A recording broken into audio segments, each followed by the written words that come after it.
Good morning, everybody. Here we are at Nokomis Beach in Nokomis, Florida, right across the street from the Intercoastal Waterway.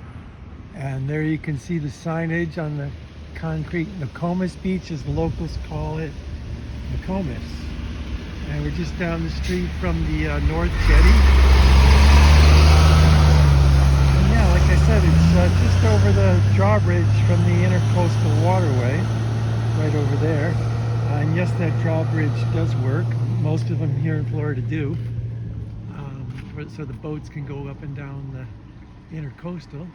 There's the North Jetty to the left and South Casey Key to the right. So we're going to go over some of the amenities here at Nokomis Public Beach. It is a public beach, just inside the signs where the public beach ends and the resorts begin. There's a clearly marked sign that you are leaving Nokomis Beach, but it doesn't say anything about no trespassing, so that's a good thing. You can still walk on the private beach. There's a cute little water fountain in here in the center of the courtyard, and there's plenty of parking in both directions. Over there, on the other side of the street, over there next to the Intercoastal. And it looks like they're renovating some parking lots over there. And here's another parking. We actually got a partially shaded parking spot today over in that direction. And the address is 100. Can't remember the street name, but I'll put that in the description below.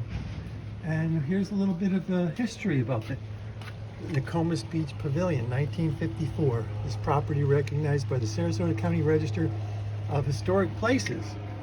I'm not sure why, probably just because of its age. It does need a renovation.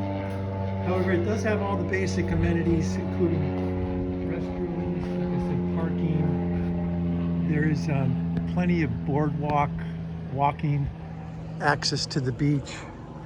And over here there's trash and recycling, which is good. We do have some recycling to put in the cans today, and they've got plenty of both, plenty of trash and recycling. Like I said, there's restrooms, there's a water fountain, and there's the restrooms, and there's a bike rack. Now, they used to have a sign over here in this area somewhere that told you about the beach conditions. It was here about 2 or 3 years ago when red tide was really bad. This beach was empty when we visited here. I think it was 2018 when that happened, and the beach was virtually empty. And you could feel the red tide in your eyes and in your throat as soon as you walked up over this little stairway boardwalk area. I haven't seen any lifeguard chairs yet today, but apparently they do post flag warnings for all the dangerous conditions. And they also post rip current signage all over the Florida coast. You got your foot washing station there. Picnic tables that are currently not in the shade, so you're going to be eating your picnic in the sun right now. And then here we are at the beach itself. It's absolutely beautiful day out here on the beach. It's low 90s. The water temperature is probably around 88, so it's just barely refreshing, but it's refreshing enough that makes it worthwhile to go in. And this time of year in mid-September, the beach is not packed. It's very sparsely populated, and the water is pretty tranquil. There's no hurricanes in sight. There is a cool cloud over there, though. Looks almost like a mushroom cloud.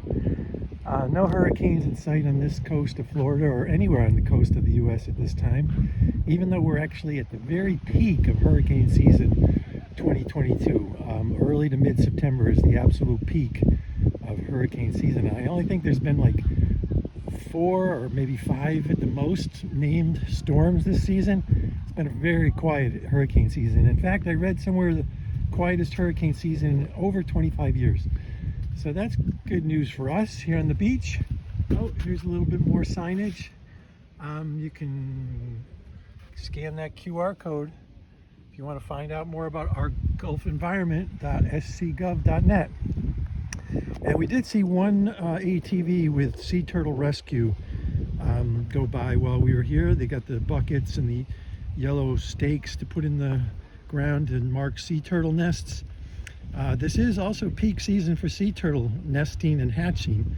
So those rescue volunteers patrol the beach up and down looking for sea turtles that are going to hatch, because the season is from May to October. So now in mid-September, they're going to start hatching anytime. In fact, they're probably hatching already. And you want to watch for those marks. I don't see any in our area. I don't see any sea turtle nests marked. Again, oh, there is a lifeguard stand right there. How did I miss that? And there it is, right there. Just a little bit left to the public restrooms. So that's it for today's update on Nokomis Beach, or as the locals say, Nokomis. We'll see you in the water. That's where we're heading next for a nice cool-off dip in the 88-degree Gulf de Mexico. See you there.